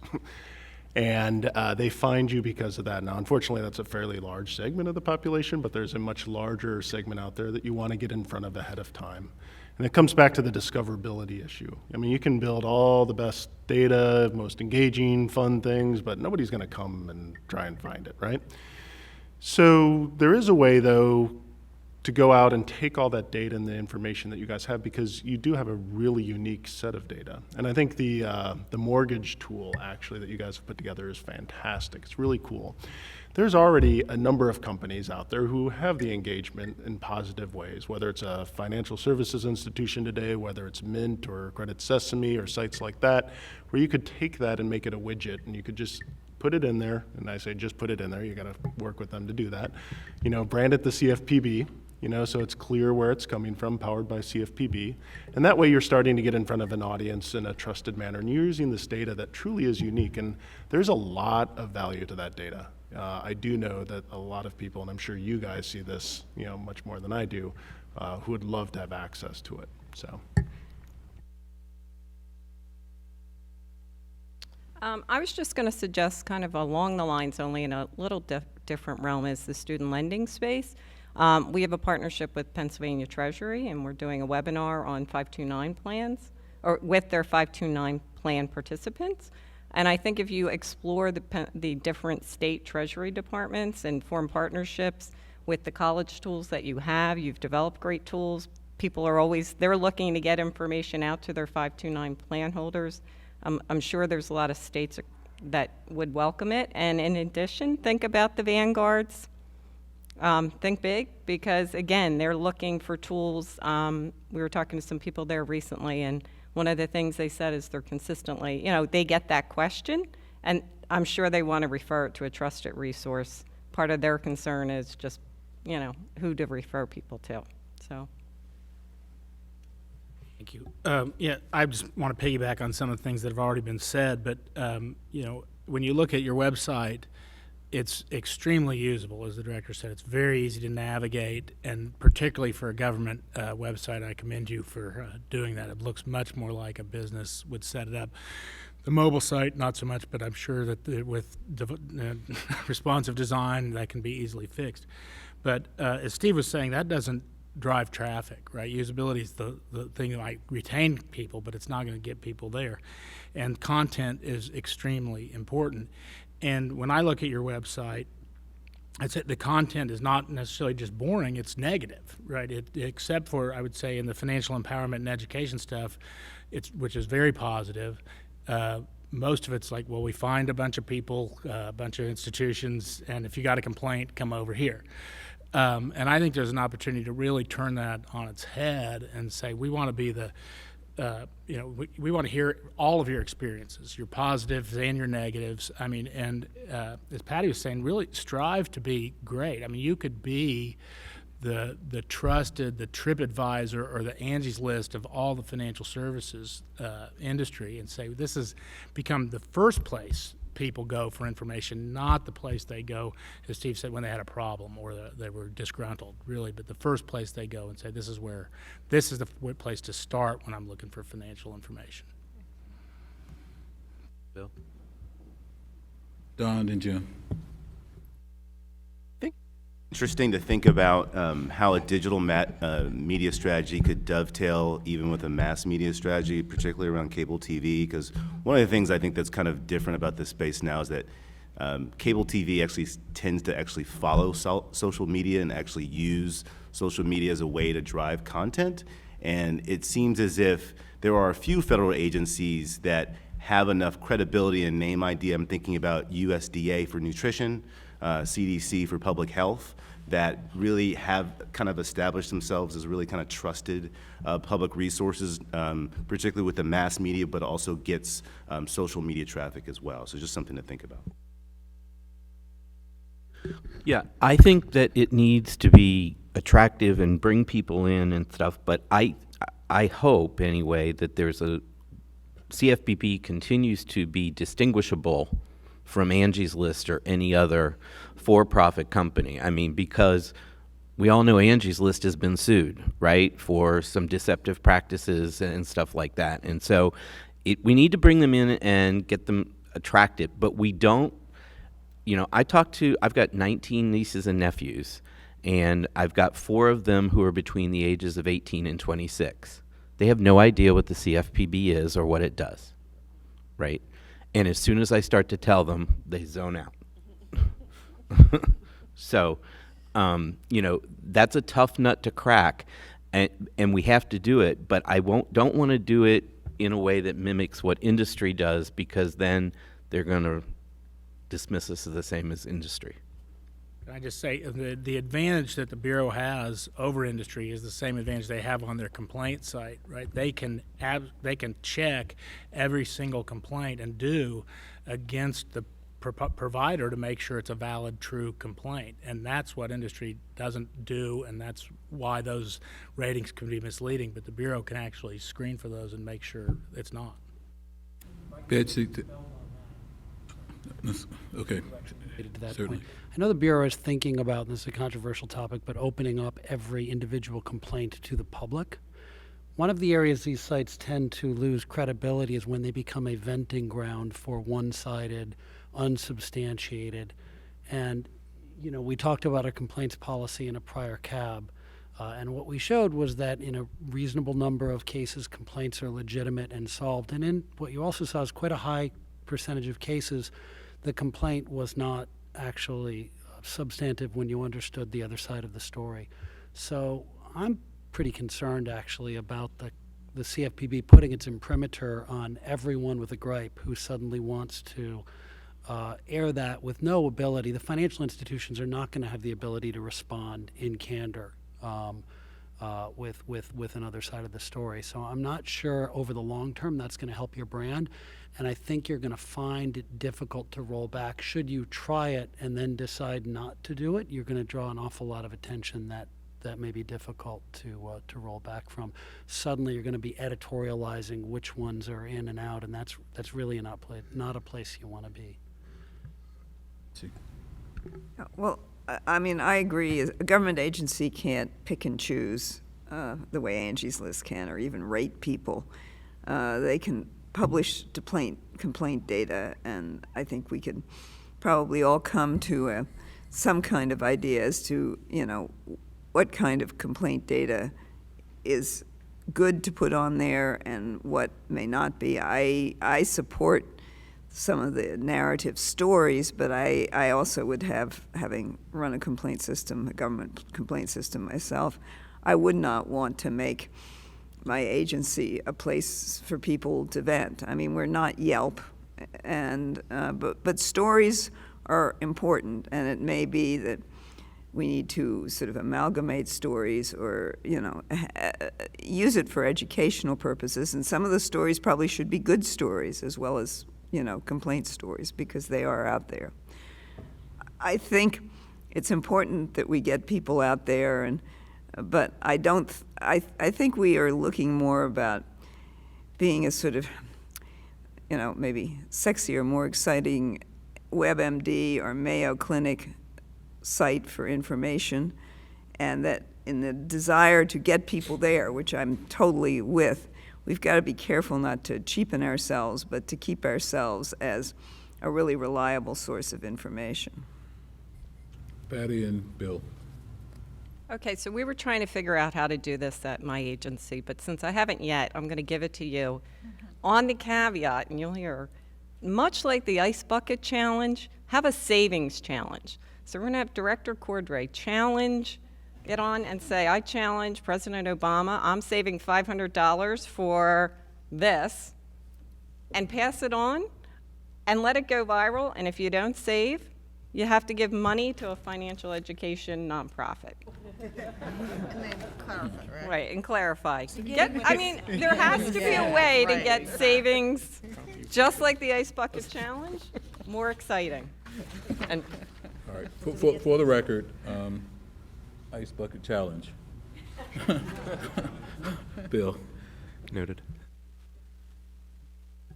Well, I think one way that you get a lot of this branding out is what I've seen Holly do with the Office of Service Member Affairs. Holly Petraeus has been out in front of thousands and thousands of service members all over the world. And she just came to Fort Knox recently, where I live, and brought her traveling roadshow in there. She brought the State Attorney General with her and his compliance people. And they got a lot of press coverage from that. A lot of folks got a lot of material and information about the website and how to contact CFPB, about their complaint database. Our local paper ran at least 3 CFPB articles that looked pretty boilerplate-ish, but it was all good stuff immediately after her visit. So I think I'd never underestimate the power of having a face on the agency in front of folks that can then go forward beyond that and take that information and that recollection and say, hey, these are good people and these are serious people and they've got good things to say that are relevant to me or to people that I know. That second and third order effect of just knowing something and passing it on can be very valuable. So I've seen Holly do it, and she's done it in 60 plus locations. It's very effective. So it's one great branding technique y'all are using.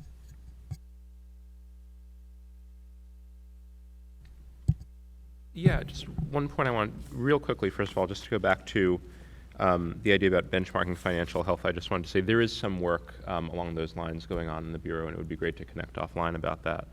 I guess more broadly, I'd love to kind of focus the group on the question of, we know that kind of when a consumer experiences something in their financial lives that is the kind of thing that may cause them to try to get in touch with their institution, is also a really ripe moment for education and for empowerment more broadly. As we think about if more and more consumers are going to be reaching out to their institutions socially, is that a place, and how might that be a place for the Bureau to think about our own consumer education and engagement mission? I'd really love to hear takes on that. I don't have a direct response to it, but one point that I did bring from my office is that we recently launched an online consumer application that we only marketed through social media. We were flooded with applications, so much so that our consumer underwriting area told us to shut it down. They were being overwhelmed. The quality, though, of those applications, we were only able to approve a small percentage of them, and it required that we then take the time to engage those folks one-on-one. And so I think when you open up the door, you make it a response, but being able to respond appropriately and have a person on the other end, sort of related to the conversation earlier about mobile can open doors, but then you have to, a lot of people need one-on-one communication. So I think I'd suggest consider that. Ann?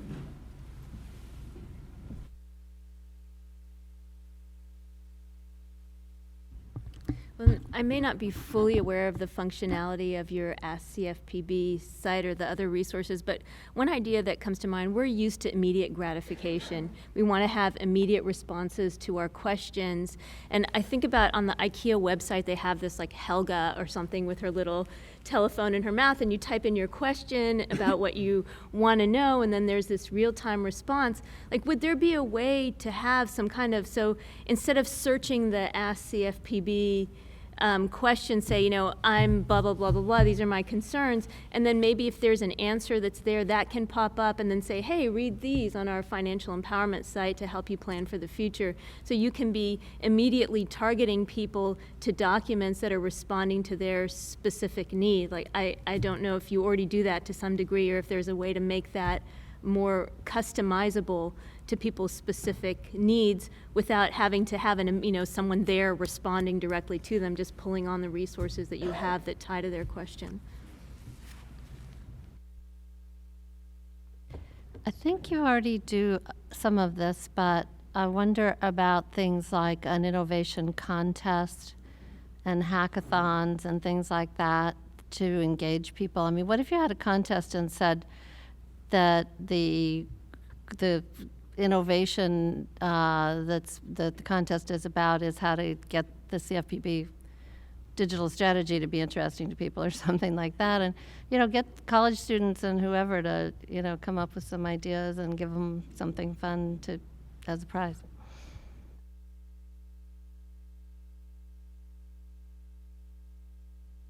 I'm curious just to get a better sense of what you're referencing on the social media, in the social media space. Are you saying, is there a space for the CFPB to engage in online conversations as they're going on between a consumer and an institution, to either track what those conversations are and learn from them, or to then insert your own voice and provide information as that's going on?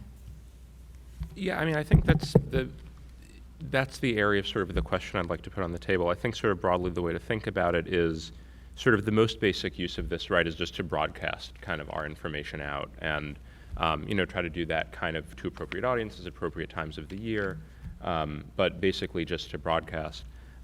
We also, as there was an example of, can then kind of additionally take the step of, to the extent that people engage with us directly online, as an example, on Twitter @CFPB, how do I get my credit score? We write right back and say, here's content about that.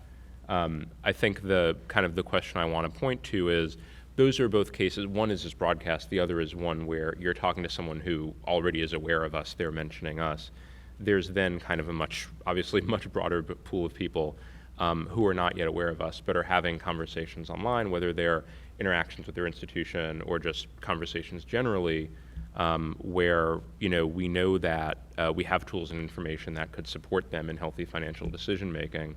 And sort of the question is, what are appropriate opportunities for a federal agency, but one with kind of a consumer-facing position to engage there?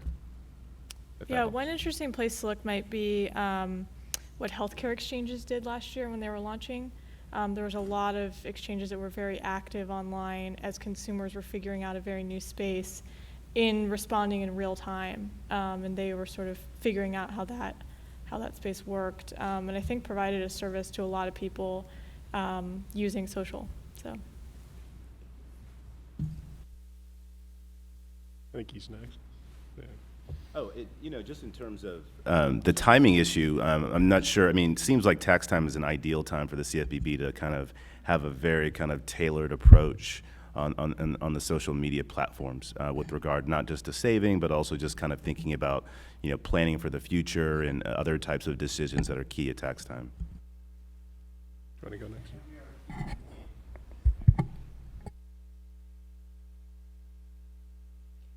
Unfortunately, I'm married to a marketing consultant, so I know a little bit about it. And and he does branding. One of the challenges I think the CFPB has is you're a lot of things to a lot of different people. And the key, I think, is fragmenting. Who are the people that you want to reach? I mean, millennials, that's probably easy, younger people, because they're sitting here like this all day long. I think that's not going to be your challenge. Elder Americans, that's going to be a challenge. And what is it that you are communicating? With millennials, it's hip and cool to have good financial sense. You're making good decisions.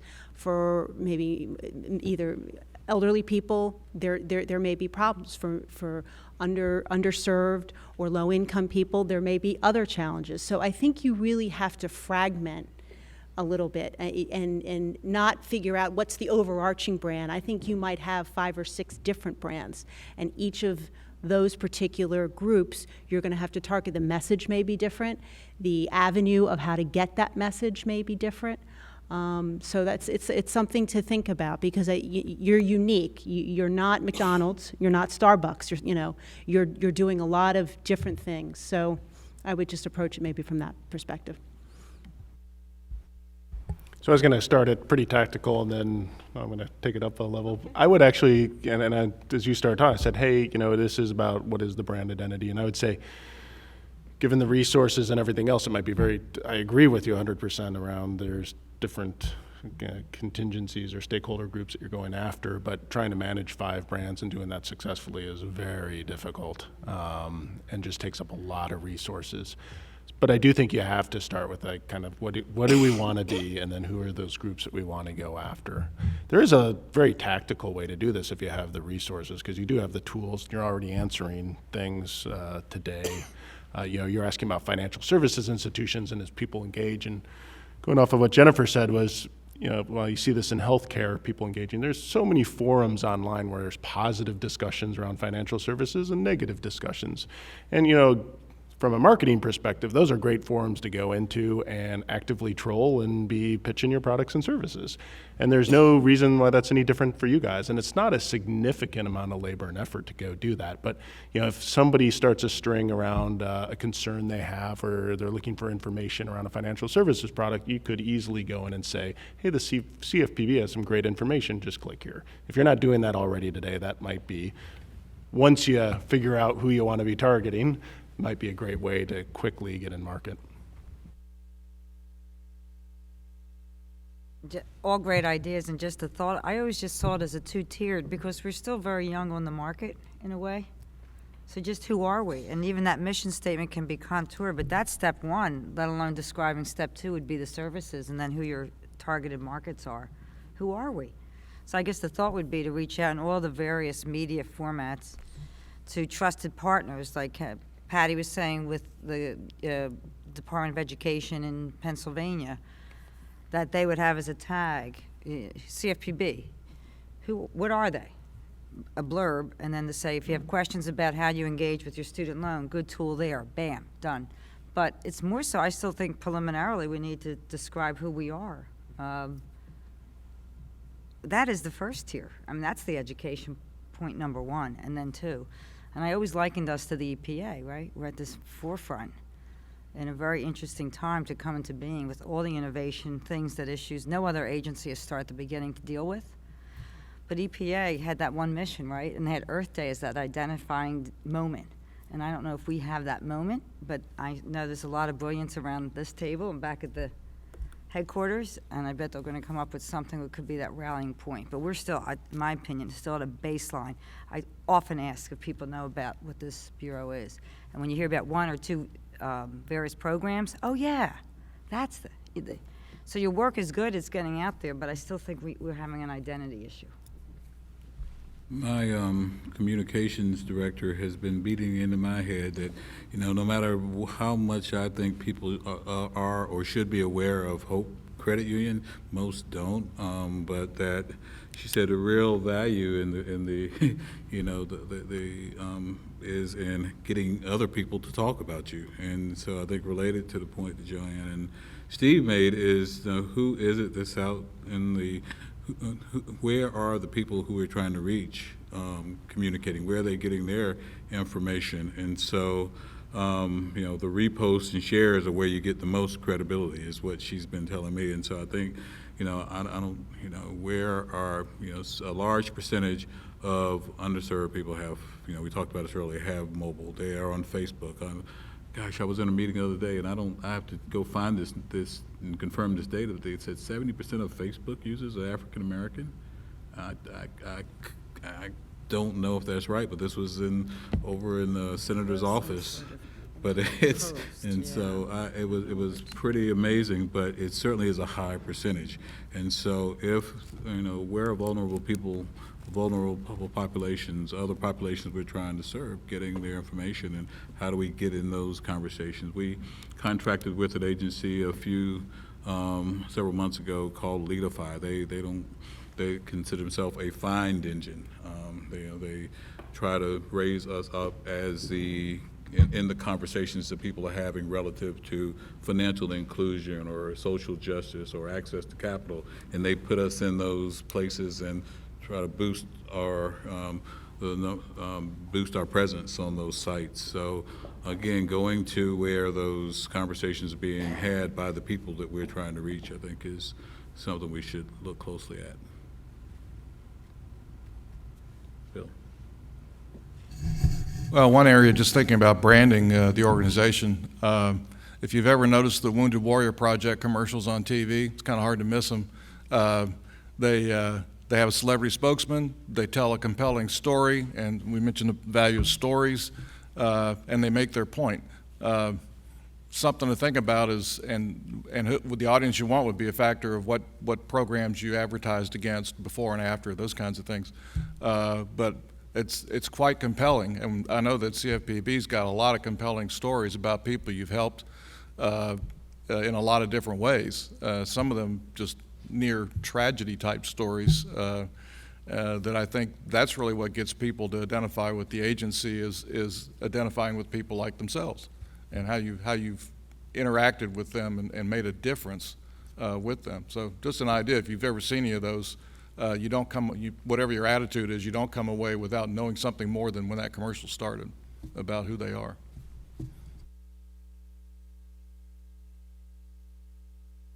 So I'll just say, this is an issue that's significant for the agency, has been from the outset, remains so. I think over time, visibility issues tend to develop a trajectory, but it's not so easy to do. I mean, it's easy to say we should have some idea that will go viral. Every organization in America and in the world is trying to do the same thing, because what it means, going viral means you suddenly manage to get free advertising. We also, as a government agency, don't have a significant budget for advertising, so even with a good story to tell, private sector spends billions of dollars getting their message across, pounding it again and again and again. So this is a meaningful challenge for us. We're trying to think about it all the time and willing to be creative and open-minded. So any and all ideas you have, we're happy to hear them. Some obviously are better than others, but we're interested to hear them all. Thanks.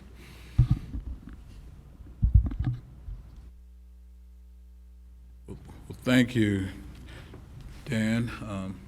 It was a very interesting conversation. I'm going to take some lessons back and hopefully increase our awareness. But hopefully this has been helpful to you. And thanks to all the CAB members.